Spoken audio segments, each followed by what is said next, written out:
Gente, só uma pergunta.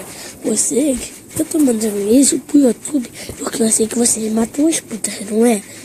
Pra pegar o dinheiro de volta. No GTA não é, gente.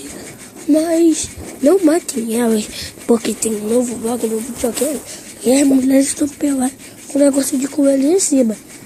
Aí você senta no banco, que é a bunda dela, que ela tá toda pelada, ela tá nua. Então, gente, você preste muita atenção, porque isso não se faz. Isso.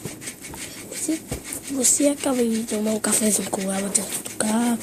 Então, eu vou falar que 50% com as namoradas de criança ou antes fica com o carro dela. Toma um cafezinho que é um tcheco-tcheco no boteco.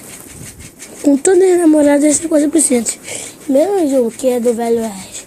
Então, não é muito candidato que ela te dá uma roupa feia pra caraca. Não tem como que ela te dá uma roupa de polícia, tá?